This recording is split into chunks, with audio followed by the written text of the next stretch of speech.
Hey guys, I've gotten a lot of questions about gardening and I like talking about gardening, so I decided I'm going to start a gardening YouTube channel in case anybody wants to follow along, and then this way it'll just kind of be a way for me to look through my past years and see what we've planted and what worked and what didn't work. So I am by no means an expert. I don't have any gardening certifications. I'm just sharing kind of what we're doing and what works and what doesn't work for us.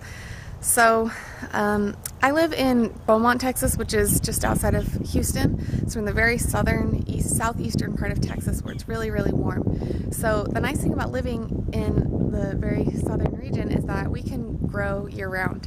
In fact, in the summer is really the only time where we can't grow too much because it gets so hot, but the rest of the year you can grow all kinds of things. So I'm going to share with you guys some things that we have going right now and some of the things that I just planted. Today's October 4th, and so October 2nd was when I planted most of my things. So I'll go through and show you.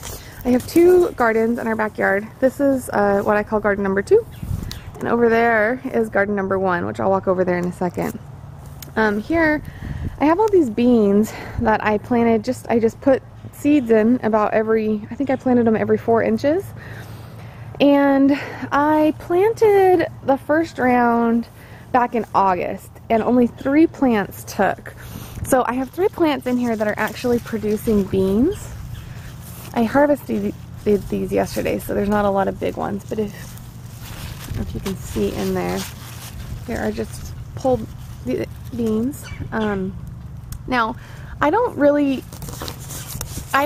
have trellises, so when I buy my beans, I prefer to look for bush beans as opposed to pole beans. They taste mostly the same, but pole beans will go up and trellis. I just don't have any trellises yet, so it's easier for me to grow bush beans because they stay more contained. So if you have a lot of space, pole beans are great, or if you have trellises, they're great because they don't take up a lot of ground. But for me, I just stuck with the bush beans. So and then I have 2 more plants over there that are producing, but the others don't have any. I mean, they're starting to get tiny little buds, but that's it. So I planted these August 7th, I think, is when I planted all of these, and it's now October 4th, so it took about 3 or 4 weeks for them to really get this high. You can see over here there's a couple more little tiny ones. I picked these once they're about 5 or 6 inches long. And I picked a whole bunch yesterday, so I'm going to wait a couple more days before I pick these, but they taste so good. I mean, we just eat them straight out of the garden, or we put them on our plates for dinner. Then over here, I have 2 rows of carrots, and I planted these again on September 7th. And they came up, and they were really thick, because what I did is I just took the back of my shovel, and I just drew a line all the way down, and then I just kind of sprinkled the seeds like this. So they came up really thick. And you need to thin them to about an inch apart once they first come up, which I did, and that's such a pain in the butt because you have to like go through and pick them. But if you don't thin them, you're just going to get basically little teeny carrots that aren't going to taste good. And then once these get even a little bit bigger, then I'm going to thin them again to about every 2 to 3 inches. But those little tiny carrots that you pull out at that point, you can't eat. These aren't carrots when you pull them out. They look like a weed basically. Then I have another row of onions that haven't come up, so I don't know if those are actually going to come up, but that row's right here. And then here I have cucumbers that I planted, I want to say around September 1st from seed. I just made a little mound and I put 5 seeds in the top, and then I think all 5 came up, so I pulled the 2 weakest ones and I kept the 3, and I have 2 mounds of those. And I do have this trellis here, and I just trellised it because these were taking over the garden and I wanted to use this space. So, over here, this spot is empty. I'm going to plant some garlic, which I probably will record. I've never done it before, so I don't know if it's going to actually work. And then these 6 mounds, I don't know if you can see those mounds.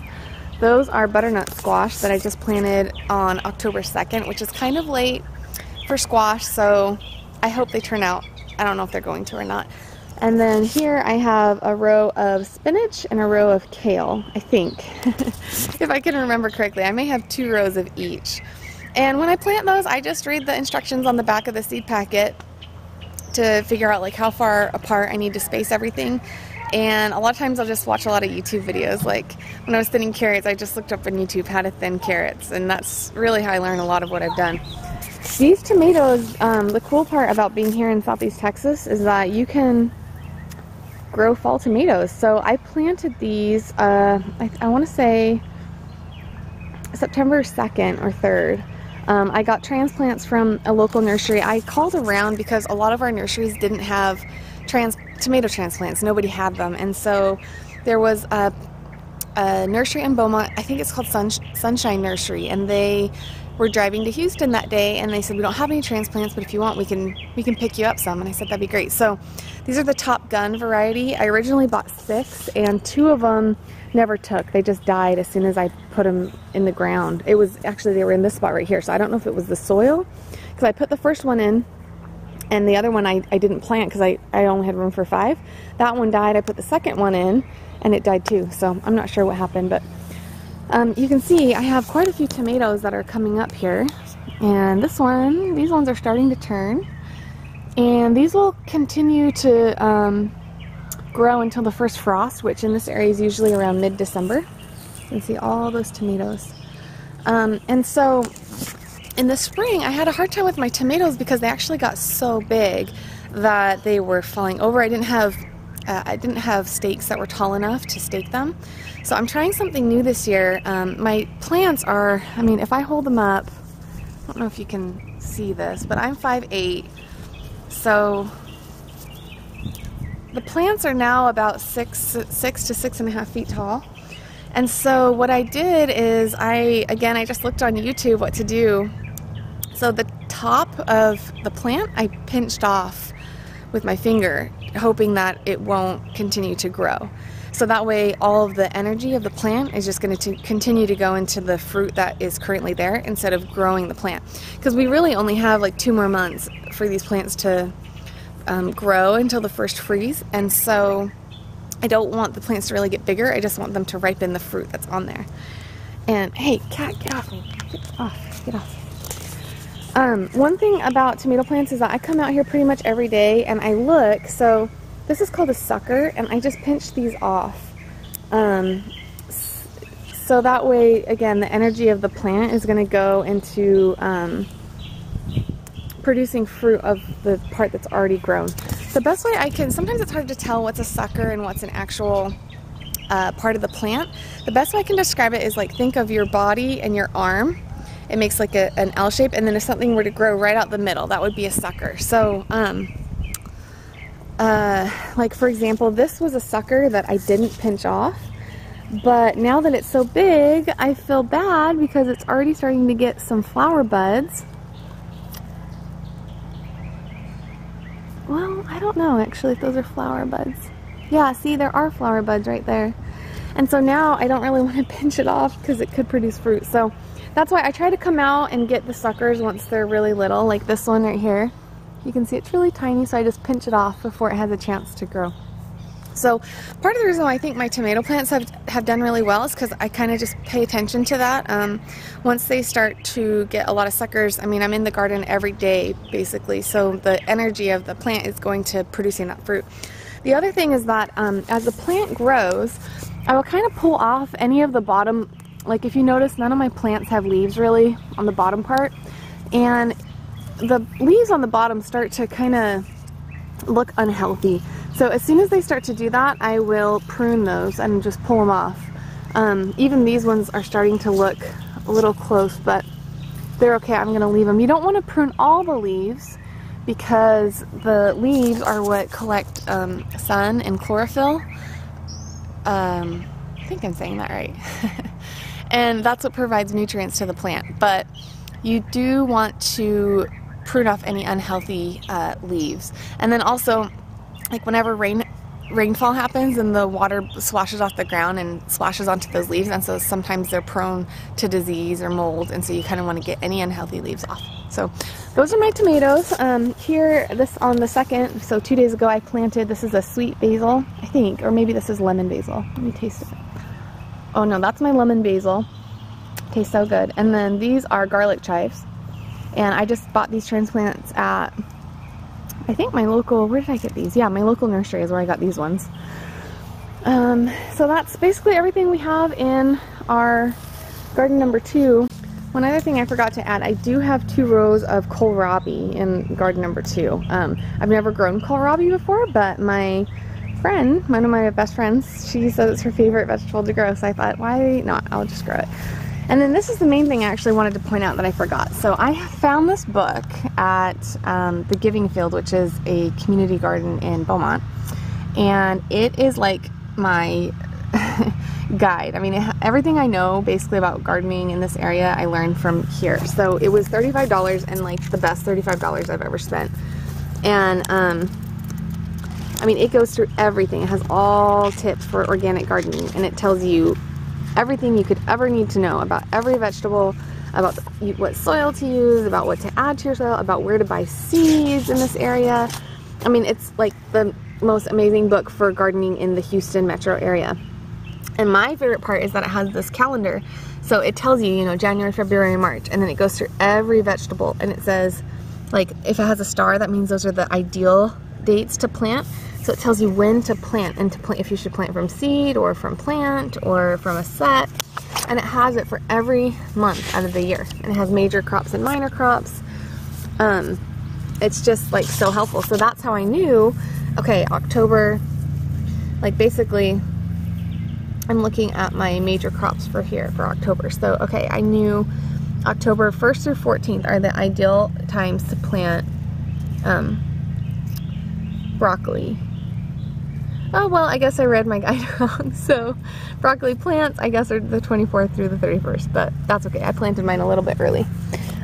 So basically it just goes through and it tells you like the perfect dates to plant everything, and it is super, super helpful. So the author is Dr. Bob Randall, and you can order this online, or they sell them, if you live close to Beaumont, Texas, they sell them at the Giving Field, which is a community garden on Liberty Street. And I'm sure if you Google the name of this book, you can find other places to purchase it as well. Over here is my compost pile. I've talked to you guys about this before. I just throw any extras from our kitchen. Like, you can see some eggshells down there. And then if there's any weeds or whatever, I just throw those with banana peel in there. And it all composts. So after a couple months, it just composts into this beautiful, beautiful, really rich soil. And so then each year I add that to my garden to put nutrients back into the soil, to help anything that, you know, the soil has been depleted from the plants that it grew the previous season. So this is what I call garden number 1, because this was the first garden that I had. I guess I'll start down here. These are pepper plants that I grew in March, and they're still producing, which is crazy. I mean, if you look, there's probably close to 40, I would guess, peppers between these 4 plants. The plants are starting to, I mean, they have holes in the leaves and stuff, so I can't imagine that these are gonna last for much longer. But how these pepper plants work is they start off, these are banana peppers, they start off yellow, and the longer you leave them on the fruit, the sweeter they get, and they start to turn orange and then red.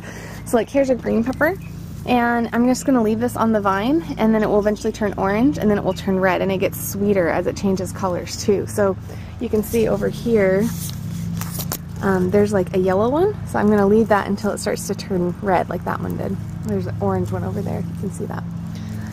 So anyways, these are just my pepper plants that have just done amazingly well. I've never, I mean, I'm from Idaho. Usually we get 4 or maybe 5 peppers per plant, so this is pretty awesome. Over here, just a couple days ago, I planted a whole bunch of baby carrots. So I just did 1, 2, 3, I think 4 rows or maybe 5 rows. So we'll see as those come up. I'll need to thin those, and I'll try and do a video once they come up thinning them. Over here, what I did is I bought, I think this is what I bought, a package of 6-pack of Brussels sprouts at my local nursery. And sometimes in one of those little, well, even in this one you can see, so it's 1 package, but there's actually 3 Brussels sprouts in there. And so what I did is I just gently separated the roots and I planted each one. So even though I had planned for 6, I ended up with quite a few more plants, I think 9 plants. So what I did is I planted them all, and if any of them don't take or if any of them die, then I'll just take these ones and replant them. So we have one, you know, these are all Brussels sprouts. And then down here we have cauliflower, and same thing, I just bought a package of cauliflower, and if any of those don't take, then I'll put these in. And then we have more cauliflower over here, so we're gonna have a bunch of vegetables. Then I have broccoli, so I have 1, 2, 3, 4, 5, I have 10 heads of broccoli, but we eat broccoli all the time, so for us that'll be good. I probably should have staggered those, so that way I would be able to harvest it all season long, but I just wanted to get them in the ground. Here we have a sweet basil plant and a stevia plant. I just found these. I found the stevia at Home Depot, so I thought, why not? I'll plant that. And then here we have kale. So it's a different variety than what I planted from seed. I have kale from seed over there, but I thought, well, this package of transplants was only like $2. I'm like, and I had the space because there's not as many vegetables that grow in the winter, so I had more room. I'm like, well, I'll just do a couple transplants, that way if my seeds don't turn out, I have a backup. So we have a bunch of kale, and this is going to continue to grow. The cool thing about kale and lettuce is that as it gets a little bit bigger, the more that you pick it, the more it's going to produce.